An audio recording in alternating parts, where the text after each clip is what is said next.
very first edition of Lovin' Daily.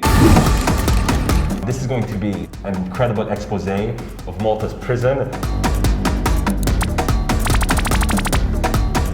Welcome to COVID Calls.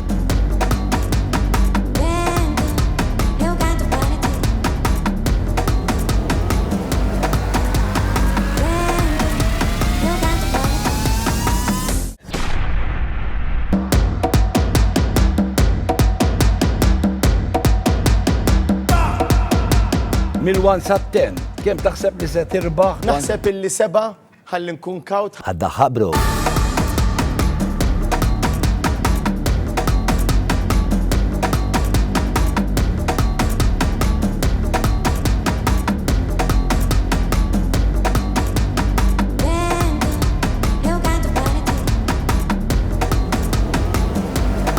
Grazzi lilek u grazzi lilha fil-Malta. Have you ever smoked weed?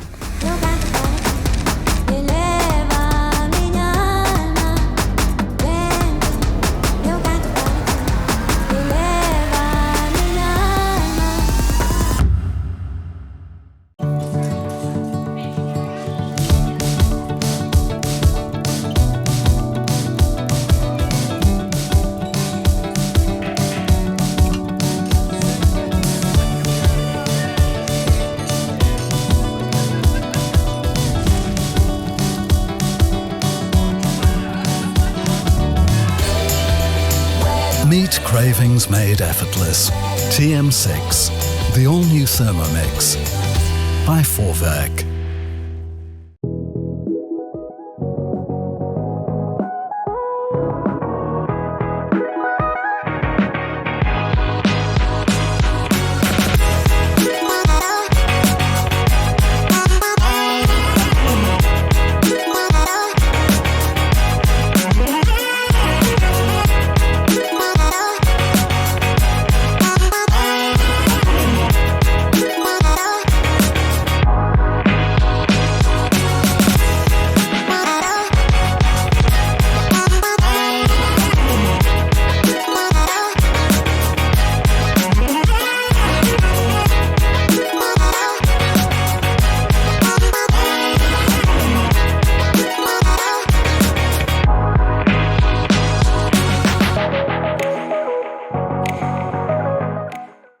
Xarabank jilqakom għall-ewwel darba.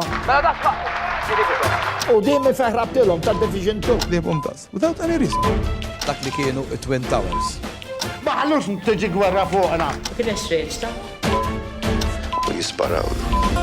Ħadd ma jista' jemmen li dan il-Papa. Il-Ġermanja waqt il-World Cup. Insemmilkom il-Pjazza tal-Vatikan. Huwa l-bidu ta' staġun politiku ġdid. Is-sitt eżorċisti. Wasalna Ħajiti. Il-gwerra kellu jmur 6 pajjiżi oħra. Le, mhux huma kienu. Fl-aħħar se jinħeles. Terroristi li għaddew minna u sparaw n-nies synthetic drug li ordnajna aħna. Il-karozza għaddiet minn miegħi. Chris Bartolo jinħareġ mill-ħabs. Triq li minna ġesu għadda. L-istorja ta' Xarabank, l-istorja tiegħek. Merħba. Insemmilkom illum miegħi għandi l-Kummissarju tal-Pulizija li ngħidlu l-ġdid, l-ewwel qed nirringrazzjak tal-qajt l-istedina tiegħi. Ukoll irid ngħidha mill-bidu li għalkemm ovvjament se nsaqsik mistoqsijiet ħafna minnhom se nsaqsihomlok mhux għax kellek x'taqsam magħhom int imma irid insaqsihomlok biex inserħu anke ras in-nies. Però irrid ngħidlek mill-ewwel li jiena meta jien qatt ma tqajt miegħek ħlifissa, però meta sirt kummissarju kien hemm diversi nies jew x'ħadmu miegħek jew kien qaluli li inti bniedem rett, bniedem ta' kuxjenza u bniedem ta' valuri u ta' dan nirringrazzjak għax hekk għandna bżonn. Mhux fil-pulizija biss ta' kullimkien f'dal-pajjiż. Meta ntqajna inti ma ġibtux dak li kellek għax ġab wieħed polit, però kellu wieħed il-kummissarju eżatt paddatajx kemm tħaqna ħriġna vera l-istess ħaġa immarkati hekk. Dan huwa il-viżjoni li għandu dan ir-raġel li hawn ħdejja. Se nitkellmu fuq għax interessanti, però xtaqt mill-ewwel nibda ngħid. Hawnhekk hawn illi dan il-viżjoni tiegħek li rrid ngħid għax informat minnek stess illi huwa proġett mal-Unjoni Ewropea, ħaġa tajba. Imma li inti accountable lejn l-Unjoni Ewropea biex da li ħaġa tajba ħafna nitkellmu fuq aktar tard. Inti hawnhekk qed tgħid illi trid tiżżid il-konfidenza, il-kredibilità fil-korp, qed tgħid inti hawnhekk u għalhekk għandna dal-viżjoni kemm għan-nies hemm barra u kemm għall-korp innifsu biex hekk jiena pulizija ħossni orrajt. U allura mill-ewwel se ngħidlek, ifhimni, in-nies xiridu anke meta minna r-riklam tiegħek. Ħadd ma qalli xejn fuqek, imma ħafna qaluli fuq il-korp. In-nies xiridu huwa illi jkunu ċerti illi inti u l-pulizija tistmaw il-kulħadd indaqs. Per eżempju, għanibda nagħmlek eżempji, per eżempju, kellna uffiċjal tal-pulizija li jixed fil-każ ta' Defni Caruana Galizja qal jiena konser niqgħu narresta nitlob ġifieri li jiġi għall-intervju, għall-interrogazzjoni lil Jurgen Fenek, hawnhekk fil-depo, u ta' fuq u għallu toħċ iġibu għaw mur kelmu d-dara u fej joqgħod Porto Maso. U ngħid imma s-soltu n-nies tarrestawhom intom, kif il-da? U mbagħad pereżempju fl-istess ħin kellna żagħżugħ illi kien bid-droga, arrestajtuh il-pulizija u spiċċa miet dar ġo ċella. U hemmhekk tiltajt imma għaliex di differenza apparti li hu ħażin ħafna li miet. Grazzi tal-istedina. Mistoqsija waħda ma ftaħt fuq numru ta' punti. Inti aċċennajt għal din l-istrateġija, din hija strateġija ta' trasformazzjoni lil korp tal-Pulizija Pubblika f'Settembru li għadda. U nagħmel enfasi fuq il-pubblikazzjoni. Aħna tiżemmejt kontabli lejn l-Unjoni Ewropea, għaliex jiena stess fil-kariga preċedenti ritt li dan ikun proġett li jiġi implementat. L-isfortuna hija li fil-passat saru numru ta' studji, il-korp huwa organizzazzjoni li tattira ħafna studji lejha riċerka. Imma x'jiswa li dokument isir, l-istudju jsir u jispiċċa fuq xkaffa. Jien dak ma rittux. U tant ma rittux li propju mort għal fondi Ewropej għaliex nafu li biskrutinju tal-Kummissjoni Ewropea. Però mhux biss, bl-iskrutinju tal-pubbliku. Għax pubbliku. Dan id-dokument inti qed għandek għax inti tħall fil-website tal-korp u printjajtu. Mela aħna ridna nimpoġġu lil nfusna l-iskrutinju tal-pubbliku. Allura nista' niċċekkja u ngħidlek isma' dina kif ħadek ma' bil. Eżatt. Tajjeb, u allura inti il-qatt wieħed mit-tlet outcomes li rridu joħorġu minn dik l-istrateġija li inkattru il-fiduċja tan-nies. Imma din taħseb illi se nagħmilha illi niġu trattati indaqs. Mela. Jiena rrid ngħid dan li aħna l-leġittimità tagħna bħala korp tal-pulizija ma titlaqx biss mill-liġi, però fuq kollox irid ikun hemm il-konsent tan-nies. Tajjeb, u dak il-konsent tan-nies jiġi meta l-pubbliku jibda jara li verament aħna korp ta' kulħadd. Jiena kummissar tal-pulizija għall-poplu Malti u Awċi kollu. Tajjeb, u naħseb jiena inti għadd ġdid. Il 11 xahar f'dil-kariga u naħseb kienu 11 xahar li fuq kollox u rejna li dan huwa korp li qed jaġġorna ma' żminijiet, però korp li jġib ir-riżultati f'diversi joqsma. U allura nemmen li ġurnata wara l-oħra dik il-fiduċja qed tikber fil-korp tal-pulizija. Mhux nemmen jien biss. Riċenti ftit xi tliet ġimgħat ilu ġie ippubblikat Eurobarometer Survey. Rajtu. U żdiedet il-fiduċja. Jiena rrid ngħidlek li propju fit-23 ta' Ġunju tas-sena l-oħra, meta allura għamilt l-ewwel press conference fl-ewwel ġurnata tiegħi bħala kummissarju, kien għadu kemm ħareġ studju dakinhar li kien wera li 49% tal-pubbliku kien kellu fiduċja fil-korp tal-pulizija. Li rid ngħid li komparat ma' istituzzjonijiet oħra, igawdi fiduċja pjuttost għolja, però jiena dik id-49% tweġġani tajjeb għaliex ċertament li dal-korp il-ħidma tiegħu hija tant effettiva li xraqlu iktar leġittimità, iktar public trust. U allura propju tliet ġimgħat ilu kellna dan l-istudju li wera kif illum il-ġurnata għandek 58% tal-pubbliku li qed jaf dal-korp mela allura hemmhekk fuq l-istudju preċedenti kellek żieda 4%, però mhux biss kellek 8% jonqsu minn dawk li ma kinux jafdaw lill-korp tal-pulizija u llum għandna faxxa ta' 12% li għadhom ma jafux jekk għandhomx jafdaw il-korp jew le. Jien nifhimha. Tajjeb għaliex inti biex tafda xi ħadd, tajjeb trid iż-żmien, tajjeb trid tara jekk dak ir-riżultati li bdew ġejjin u x'ħajkunu issa konsistenti. U aħna dak l-antijaj li dal-korp tal-pulizija telaq fuq triq tajba u rridu nsostnu għad. Ok, mela, jek tista' tirrispondi ftit fil-qosor għax għandi ħafna domandi. Mela, fuq iż-żagħżugħ li miet l-inserta kien l-ewwel ġurnata li sirt kummissarju, żgur m'għandek ġifieri. Però tista' tagħtini informazzjoni għax ġara x'għandna ma nafux. Mela. Miġġoċella dan, ġifieri. Imma malaj ħanaddu għal-mistaħ. Iva, jiena kont naf li diħla l-admibsa, però li fl-ewwel lejl tiegħi bħala kummissarju, sfortunatament ikonna dil-mewta ġol lokab tal-pulizija kienet ħafna iktar minn dak li jiena tħalt għalih.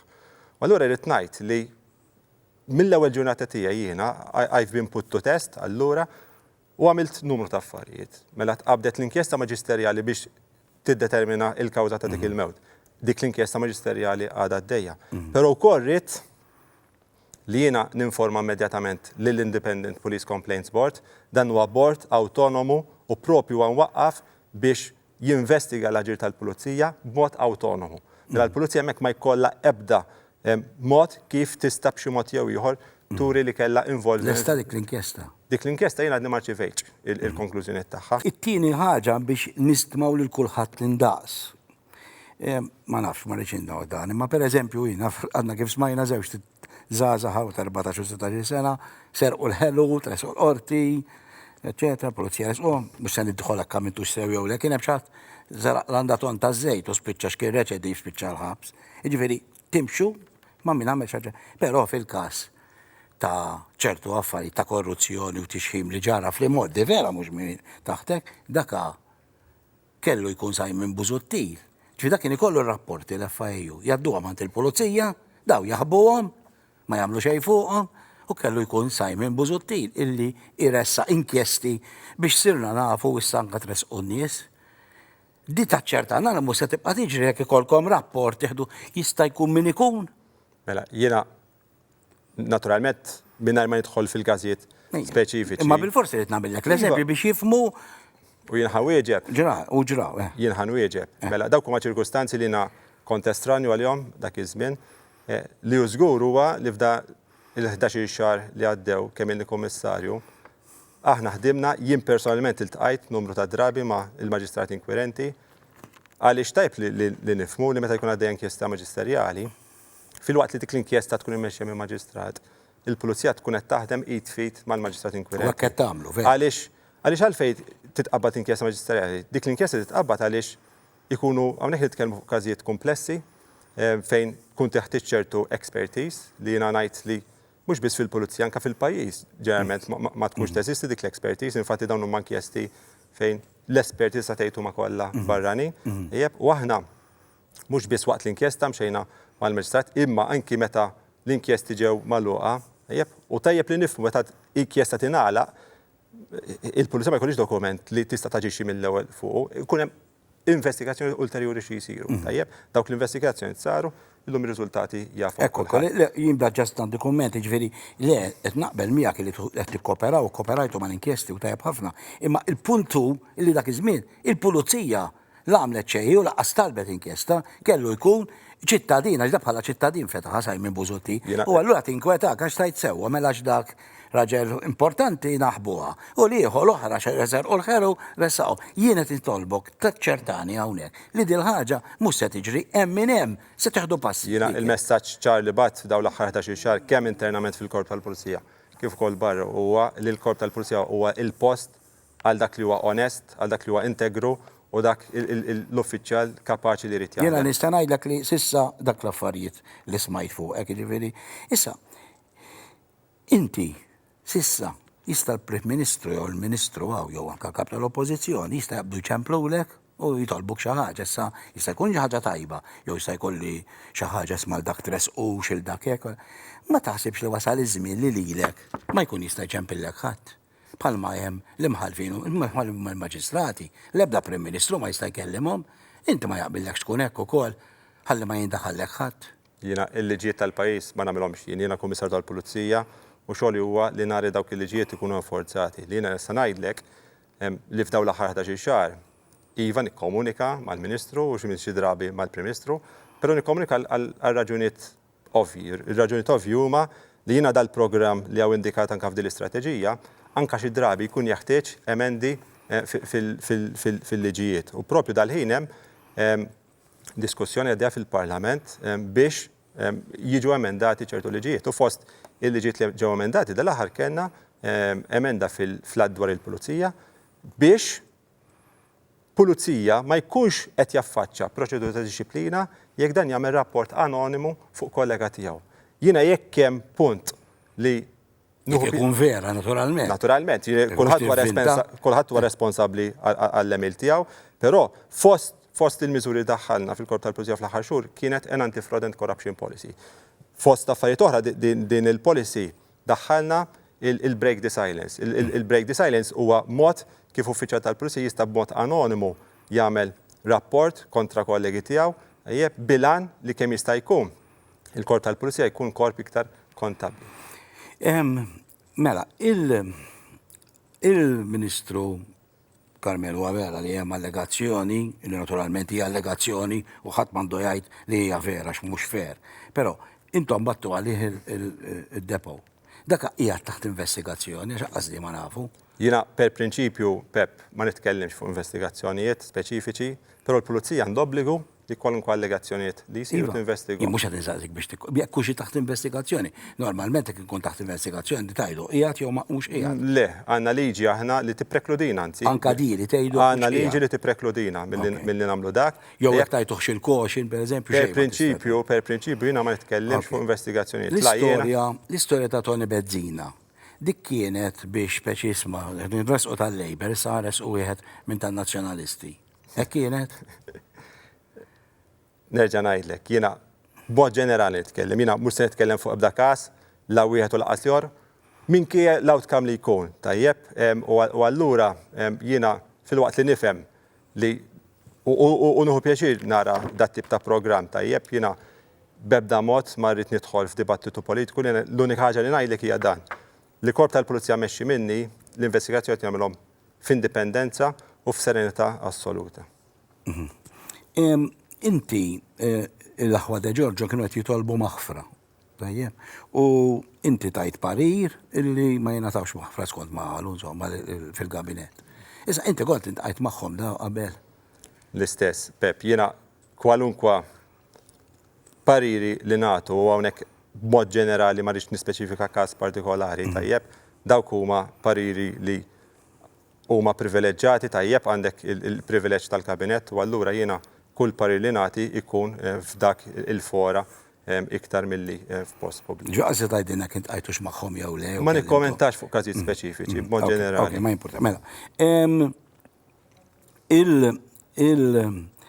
Mela, kenna daw l-istej, għoddu nitlu fid-dettal ħalli ma npoġġikx pożizzjoni dan, illi kien hemm pulizija jew uffiċjali qed jagħtu informazzjoni lil nies, ġifieri informazzjoni importanti lil nies li jistgħu jew kienu akkużati jew kellhom x'jaqsmu. Kenna saħansitra anke uffiċjali tal-pulizija illi litteralment imorru holiday ma' min se jkun qed ninvestigaw li jista' jkun anke akkużat biqtil.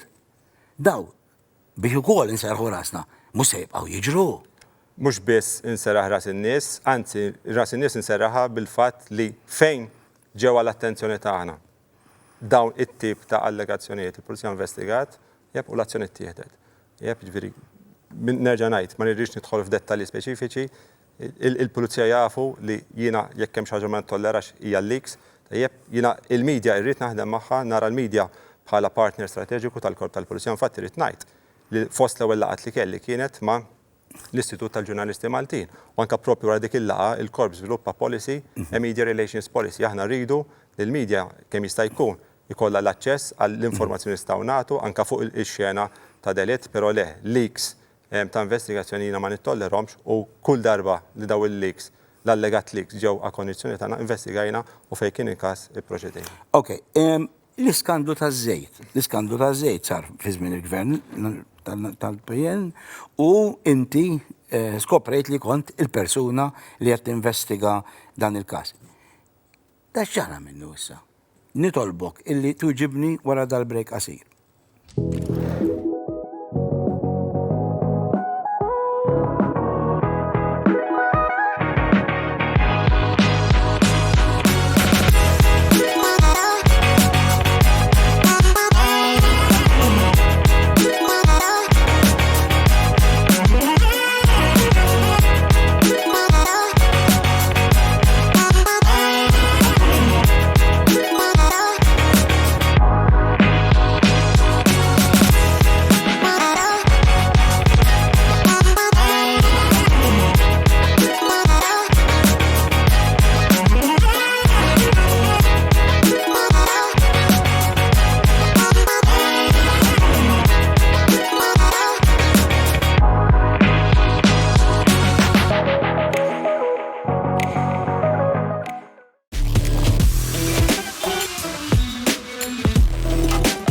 Il-Malta, we don't say.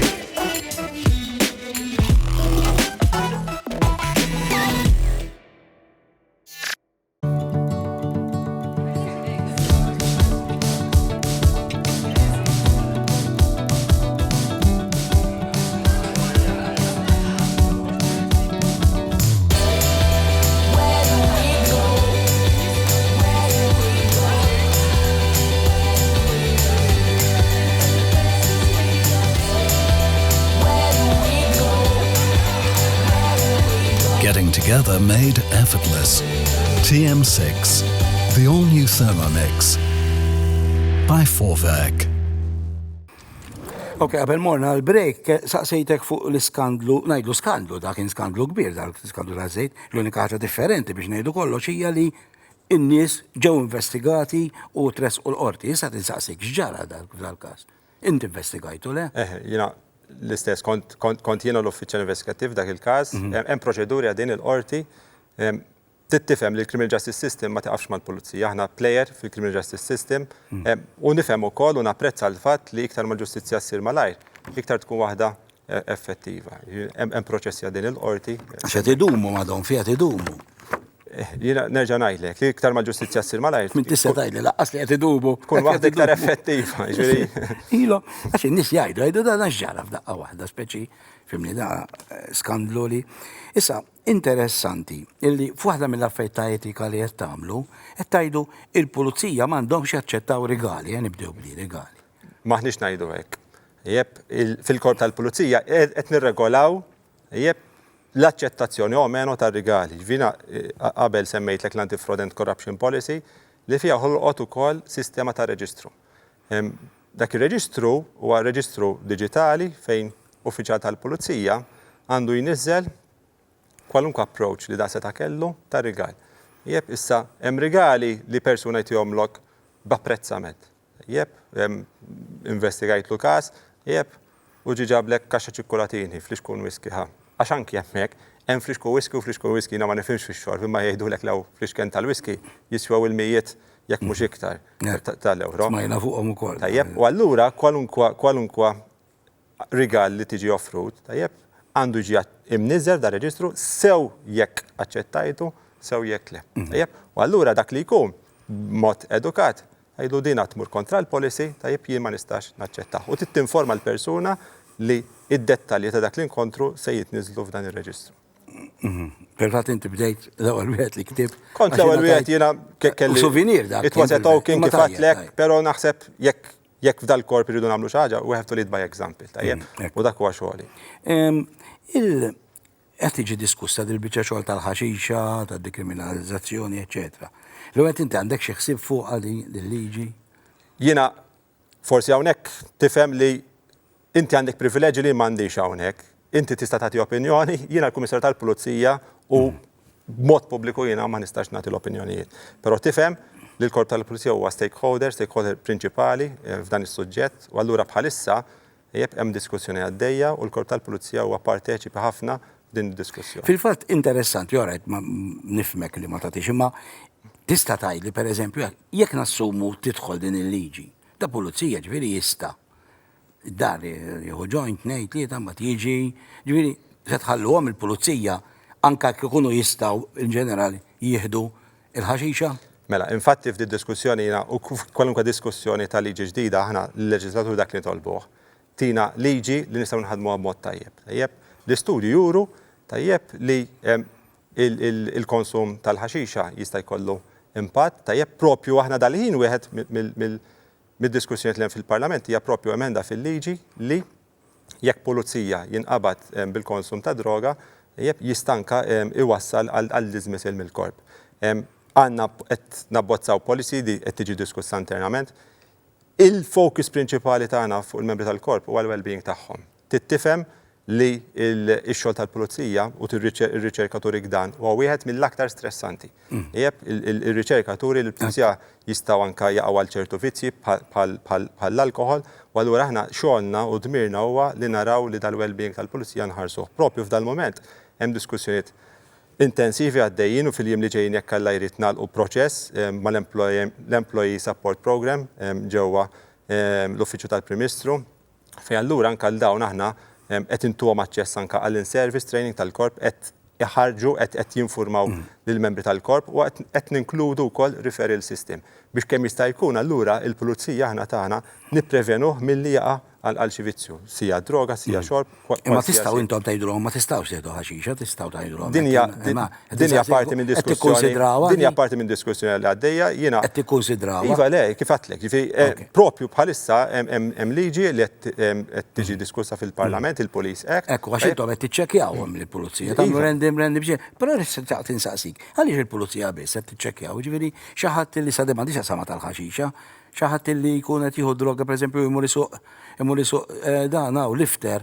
Mux jek periklu ktar mill-li jek tkun pulizija. U ċaħat għalli u għandu raġun. ċetħajlu, per eżempju, tibdaw tiċċekkjaw anka l-membri parlamentari għax daw. Jamlu li ġiru jitfaw in-nies il-ħabs. U imma. Kif nafu li m'hemmx minnhom? Mhix kwistjoni. Le għax il-pulizija niċċekkjaw imma lil daw le. Mhix kwistjoni ta' xħajr għandi. Jiena il-Kummissarju tal-Pulizija hawnhekk qed nitkellmu fuq żewġ affarijiet. Nenforzaw il-liġi ta' droga għal pubbliku ġenerali. Tajjeb, ġifieri aħna ma nagħmlux distinzjoni jekk membru parlamentari jekk jinqabad bid-droga. Ejjeb, u ċikku tal-kantuni qabad bid-droga l-istess nittrattawa. Lejn qabad imma mhux il-morru. Però hawnhekk qed ngħid le, ġifieri appuntu hawnhekk qed tifhem li l-irwol tiegħek ta' kummissarju li niċċekkja l-pulizija għaliex huma impjegati tal-korp. Tajjeb dik hija distinzjoni. U għalhekk qabel għadlek ġifieri di mhix kwistjoni ta' ħajra x'ħajra għandi u m'għandix, hija kwistjoni ta' x'liġiet hemm u x'liġiet hemm li jiena nista' nenforza. Ħanurik daqsxejn filmat ta' meta kien inqabad li Debono u nselmu hawnhekk ukoll il-persuna vittma li ġrat wara din il-traċedja. Hawnhekk qed narawh għadhom jaslu l-pulizija u qegħdin jarrestaw. U jiena xtaqt insaqsik. Tista' tispjegali kif il-ġurnalisti, mhux il-ġurnalisti kollha, xi ġurnalisti ikunu jafu qabel il-pulizija taġi qabel ma jaslu u jkunu ġa qegħdin hemm. Di mhux ovvja li hemm konfoffa li hija ta' periklu għax dattif dal-ġuvni illum qed jgħid isma' b'dak l-affarijiet li deru fuqi laqas se nieħu ġuri sew, ġifieri da sewwa li jkun hemm min jinforma lill-ġurnalisti. U se nagħmlu hekk, se narrestaw. Jekk hawn xi li forsi jaf minn fejn tiġi l-informazzjoni propju huwa inti għax inti mitla tal-medja tajjeb, però f'soċjetà fejn l-affarijiet kontinwament jiġru madwarna, f'soċjetà fejn ir-rapportaġġ joħroġ mod instantanju, ejjeb x'kontrollandi jiena x'informazzjoni tista' toħroġ. Però ċertament li kif anka spjegajt qabel, jekk allura qed b'xi mod tinsinwa li seta' f'dal każ jew b'mod ġenerali jkun hemm leaks minn pulizija, jiena dawk il-leaks ma nittollerhomx, mhux ma nittollerhomx, ejjeb jittieħdu proċeduri fejn ikun ippruvat li jkun hemm leaks tajjeb. Probabbli anke tista' tagħmel ċertu investigazzjoni. Saru fuċċek iridu jkunu. Saru u tress u pulizija l-qorti fuq dan. Marija Efimova li kienet instab li kienet gidbet fuq l-ex-Prim Ministru ma jidillekx li kellhom jittieħdu passi wkoll fuqha. Jiena nerġa' ngħid, ġifieri mod ġenerali ma nikkommentax fuq każijiet speċifiċi, però anki fuq dal-każ kull pass li kellu ttieħed il-pulizija ħaditu. Ukoll ħareġ il-Kummissarju tal-Istandards u qal isma' dal-Ministru li uża l-flus biex għamel sajjina biex ngħidlek il-verità l-pożizzjoni mal-ITI jien nara esaġerata fis-sens li aħna nħarsu lejn il-politiċi qishom qed nagħmluhom xi pjaċir għax ikunu hemm, u allura nikkundannawhom tal qed jgħidulna min huma, eċċetera, anke dawn li jużaw il-Facebook tagħhom, daw qed jaqbdu tagħhom u jtuh lill-pubbliku. Jiena li qed jagħmlu pjaċir, ġifieri mhux qed nipprova nikkundanna, però jidher li intom jista' jkolli jkollkom teħdu passi fuq għad il-biċċa xogħol għax hemm miżappropriazzjoni ta' flus. Mela. Ma dik mhix il-konklużjoni tal-Standards Commissioner, tajjeb inti għamilt referenza għall-Standards Commissioner, ir-rapport tiegħu jiena ovvjament obbligat li naqrom dawk ir-rapporti, però f'dal pajjiż m'hawnx biss il-pulizija hawn istituzzjonijiet oħra fosthom l-Standards Commissioner bliġijiet li regolaw l-operat tagħhom. Allura dawk il-liġijiet ituhom ċertu poteri li anke fejn jekk isibu nuqqasijiet li potenzjalment iwasslu għal reati kriminali għandhom jirrimarkawhom. Dan m'hemm xejn rimarkat minn dan f'dak id-dokument, però il-pulizija kif għadlek qabel kwalunkwe allegazzjonijiet li ssir tinvestiga. Adrian Hillman qed jgħid li lest li jiġi m'hemmx problemi ta' xejn mhux se jqgħod jirreżisti u hekk tikkonferma din inti. Terġa' tgħidli li ma tistax. Ejwa, Mela tifhem, però bħalma qabel. U allura naħseb li hawnhekk huwa importanti Di fil-pubbliku kienet. li nassigura l kulħadd, iva, li nassigura l kulħadd li kwalunkwe azzjoni l-pulizija kellha tieħu u tittieħu, f'dal każ u f'kull każ ieħor ittieħdu u qed jittieħdu. Sur Kummissarju, jiena meta noħroġ reklam dejjem ikolli nies li jgħidu li saqsi hekk u saqsi hekk li rrid ngħidlek ukoll li saqsewni biex insaqsik u qed insaqsik. Huma affarijiet li m'għandhomx x'jaqsmu miegħek, ġifieri għax ma kienx hemm inti, imma xorta ovvjament irrid nirrisposta inti se tagħmel issa li dawn ma jerġgħux jiġru. Imma saqsew ukoll hemm din ir-rumer għaddejja li inti mhux se tibqa' kummissarju sejjer il-ħed tal-FIU. Da mhux wieħed jew qaluli. Isma' dak mhux se jibqa' dak għalfejn se tintervista dak issa mhux se jibqa' kummissarju. Smajta inti di naħseb ukoll. Waslet li nista' ngħid li battalija l-Prim Ministru biex jassigurani li waslet għandu fuq kollox u li minnati għaw żgur li ma kienx l-intenzjoni tiegħu. Mhijiex l-intenzjoni tiegħi żgur li lejna tħalt għal dil-kariga kif qatt qabel naf li kienet għad mibsa, però tħalt għax nemmen li l-Korp tal-Pulizija bi strateġija li llum hija waħda ippubblikata nistgħu intellaw fuq livelli li xraqlu. U propju dak huwa l-commitment tiegħi. Ġifieri se tibqa' kummissarju. Nista' nissigura kulħadd li din hija propju dak in-nom li użajt inti hija x'nija. Ok. Irrid ngħidilkom proset għal mod kif qed taħdmu fuq il-vjolenza domestika. Kien hemm bżonn ir-riforma illi saret u training u taħriġ li qed isir, però xtaqt ngħidlek ħaġa waħda biss, ma nafx se taqbel miegħi. Dili raġel jew mara, jgħidu raġel, qed isawwat il-mara, l-mara tirrapportah dik tiġa ħaġa kbira. U mbagħad ibur fuq l-qorti jgħidulu diferita, da joħroġ, naturalment hija barra issa, x'taħseb li se jagħmel, probabbli itija xeba issa anka tal-li rapportatu. Jerġa' jtellaw, jerġa' diferita, inkelli każ hawn f'xara bank stel ġiet waħda. Ridet toħroġ oner, ma lħaqx kellimtax, laħqet telqet għax kont oner, qedtilhom ħajdu la tistenni issa nkellima. U la daqqatilha. Ħaġa tal-biża ġifieri, għax kienet ma taħsibx li wasal iż-żmien li meta tidher l-ewwel darba l-qorti mill-ewwel jiġri xi ħaġa biex dak ir-raġel inneħħulu l-anger li għandu, eċetera.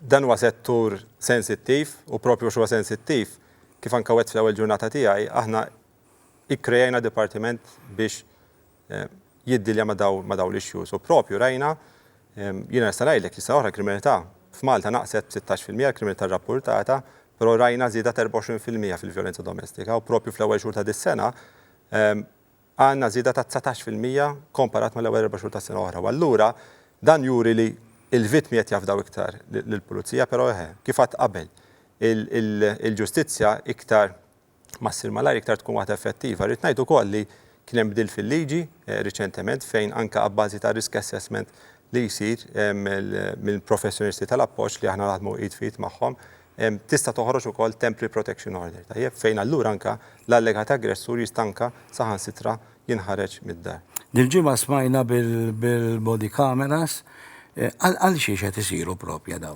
Għal diversi modi, però l-outcome tagħhom huwa propju dak li tlaqt intebih illum biex nkomplu nkattru l-fiduċja tan-nies. U din li nkattru l-fiduċja tan-nies mhux biex niftaħru li għandna ċertu persentaġġ ta' nies li jafdawna, għaliex aħna konxi li il-pulizija ix-xogħol tagħhom jista' jkun iktar effettiv jekk il-pubbliku jaħdem iktar jitfit magħna. U propju dik hija l-missjoni tal-korp li nipprovdu servizz fdat u professjonali imma fuq kollox bisħubija mal-komunità. U dak li qed nagħmlu ġifieri kemm bil-body cams kemm bi proġetti oħra bħal huwa l-community policing, imma jekk jistaqsini speċifikament l-an tal-body cams, l-an tal-body cams huwa li fuq kollox inħarsu lill-pulizija minn allegazzjonijiet li jistgħu jkunu folots għax il-pulizija jkun waħdu hemm barra fit-triq u kulħadd jista' jellega li jrid. Naraw li l-pulizija l-komportament tiegħu man-nies ikun wieħed tajjeb għaliex inti dika hija toqgħod fuqek tajjeb li qed iżidlek il-kontabilità. Qed issaħħaħ il-provi, inti semmejt il-vjolenza domestika, jekk tidħollok rapport li partner tisawwat il-ieħor ġo dar tajjeb, dik l-evidenzja immedjata fuq il-post, ħadd ma jista' jispjega daqshekk il-filmat li l-pulizija qed jieħu. Fuq kollox jikkontribwixxi wkoll għal taħriġ kontinu lill-membri tal-qorti. Verament il-filmat imbagħad.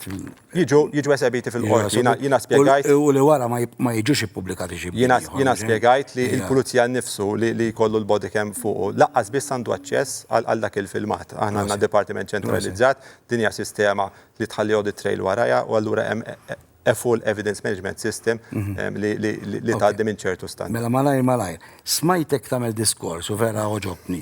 Metet isma' ma nistaw, jien ma naqbilx anke meta inti kont dan, illi naqbad ikun hemm suspett fuq xi ħadd kien kelli mara ta' wieħed akkużat għal xejn, ġifieri, ħadd jaġi. U qalet ħaġa importanti, qalet illum tmur rapporta, isma' dak qed imissir dik, jew dak qed u f'kemm inni ngħidlek da il-pulizija tgħid issa ntellaħ il-qorti u naraw hemm. Però da tkun kissirtu, ġifieri, u hemm ħafna nies li nstabu innoċenti u inti smajtek tajt le. L-ewwel irdu nkunu ċerti aħna u mbagħad irresqu l-qorti. Dik hija ir-responsabilità bin xi ħadd li jrid jaħsel idejh tajjeb u jitfaħħa fuq l-qorti.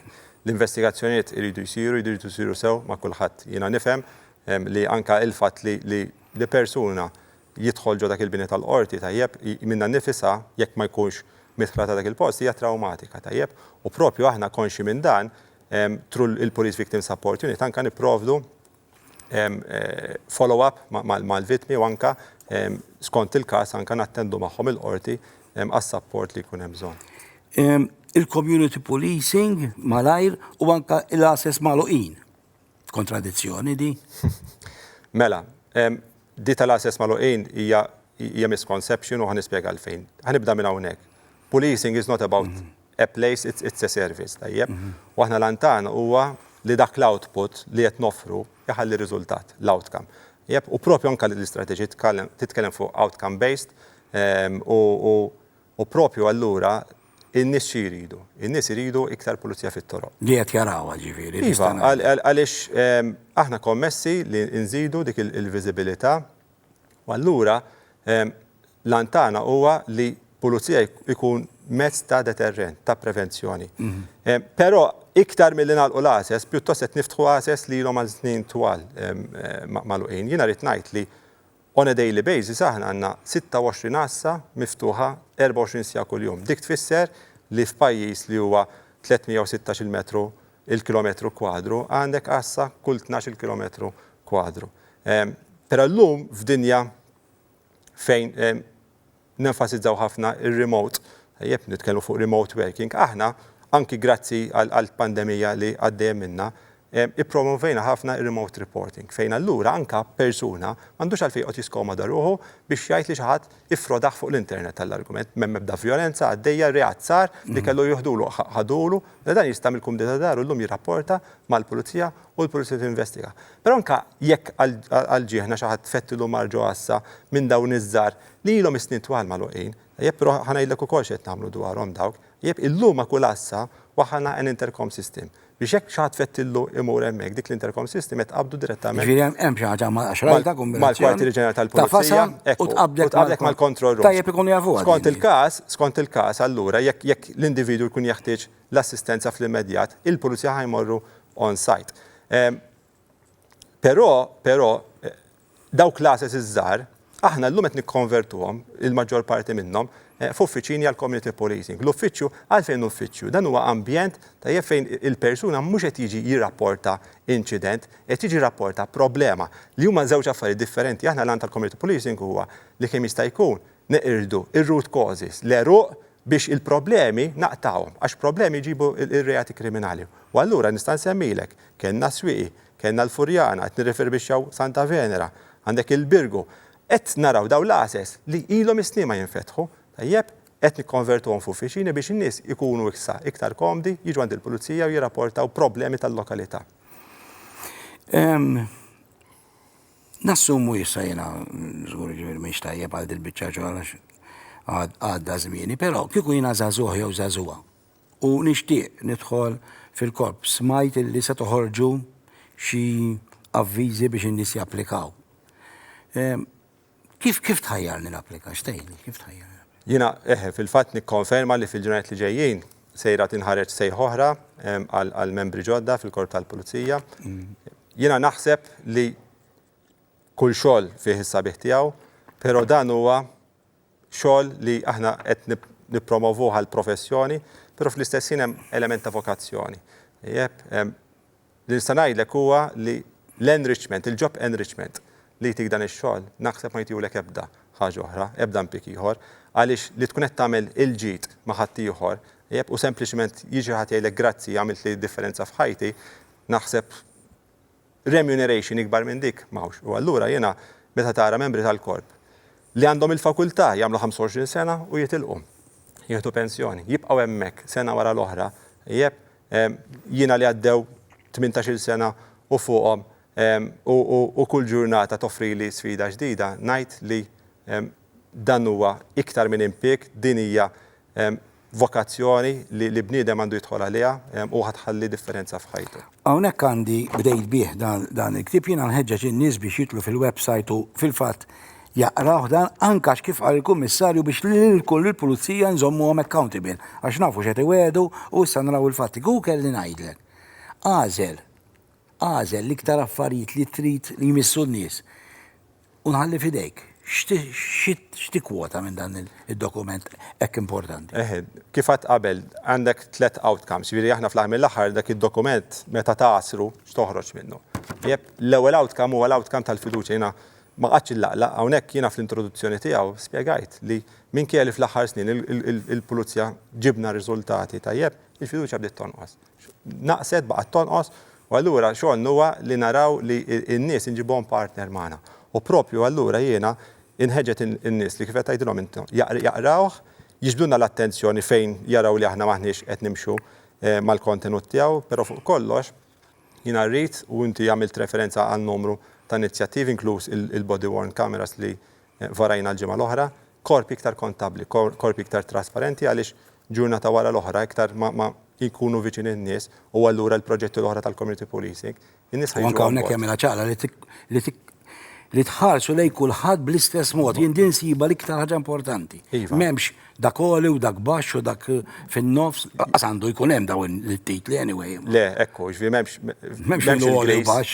grejs dawn l-affarijiet jew abjad jew iswed. Tajjeb, u allura naħseb jekk batna messaġġ ċar fl-aħħar ta' xi xahar kien li nqisu l-kulħadd l-istess, jiena nħobb nuża frażi ma nħares lejn wiċċ ħadd u dak propju għall-korp imexxi minni din mhix sempliċement trademark jew klixe imma llum qed nurruha bil-fatti.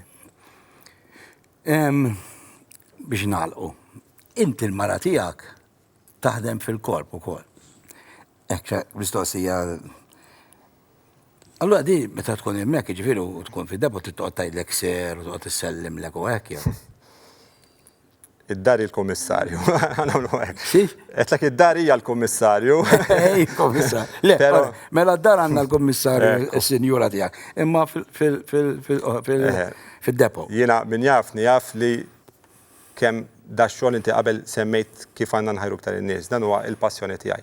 Jeb, u allura naħseb ma kienx hemm post ieħor fejn stajt niltaqa' mal-mara. Jiena hobby stit li xi għandi u propju x-xogħol inqisu il-hobby tiegħi tajjeb u propju ltqajt magħha.